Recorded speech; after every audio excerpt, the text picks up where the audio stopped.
आज मैं तुमसे वही बात कहने आया हूं जो खुद भगवान श्री कृष्ण ने अर्जुन से कही थी। उठो, जागो और तब तक मत रुको जब तक लक्ष्य की प्राप्ति न हो जाए। आज तुम्हारा रणभूमि में कोई युद्ध का मैदान नहीं, तुम्हारा रणभूमि में तुम्हारा किताबें और सपने, तुम्हारा गांडीव है, तुम्हारा पेन, और तुम्हारा दुश्मन कोई और नहीं बल्कि तुम्हारी आलस्य, डर और टालमटोल है।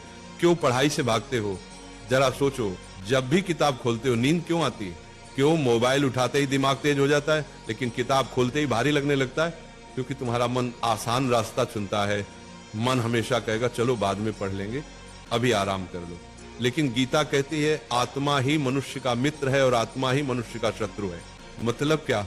अगर तुम मन को कंट्रोल कर लो तो वही तुम्हारा सबसे बड़ा साथी है, लेकिन अगर मन ने तुम्हें कंट्रोल कर लिया तो वही तुम्हें बर्बाद कर देगा। अर्जुन भी डरा हुआ था।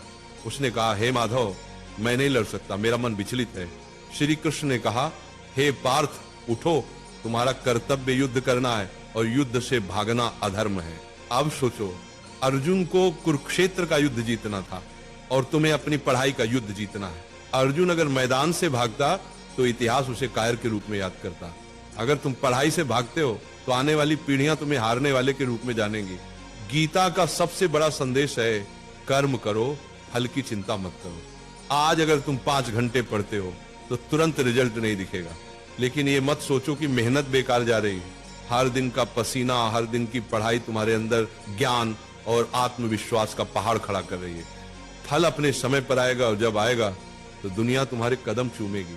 आज तुम्हारा असली दुश्मन पढ़ाई नहीं, तुम्हारा असली दुश्मन है आलस्य, ध्यान भटकना, सोशल मीडिया और कल से पढ़ेंगे वाली सोच। गीता कहती है संयम ही सच्ची विजय है।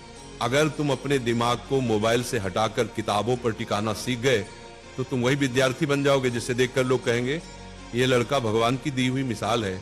याद रखो, अर्जुन ने युद्ध इसलिए जीता क्योंकि श्री कृष्ण उसके साथ थे। तुम्हारे पास भी श्री कृष्ण है, तुम्हारे गुरु, तुम्हारी किताबें और तुम्हारा विश्वास। जब भी थक जाओ ये मंत्र याद करो, उठो अर्जुन, पढ़ाई तुम्हारा धर्म है, पढ़ाई तुम्हारा कर्म है। तुम्हारा धर्म अभी सिर्फ एक है, पढ़ाई।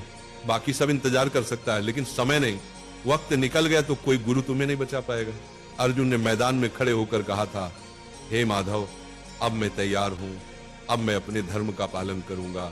आज तुम भी वही कहो, हे प्रभु, अब मैं आलस्य से लड़ूंगा, अब मैं किताबों को अपना धर्म मानूंगा। आज से तुम पढ़ाई से भागोगे नहीं, आज से तुम किताब को दुश्मन नहीं बल्कि सबसे बड़ा मित्र मानोगे। आज से तुम वही विद्यार्थी बनोगे जिसे देखकर माँ बाप की आंखें गर्व से भर जाएंगी। याद रखना, पढ़ाई ही तुम्हारा युद्ध है, मेहनत ही तुम्हारी गीता है और सफलता ही तुम्हारी विजयश्री है। और एक बात नाम जाप किया करो, राधा राधा। 24 घंटा में सिर्फ मुझे 24 मिनट देकर देखो, फिर तुम कहना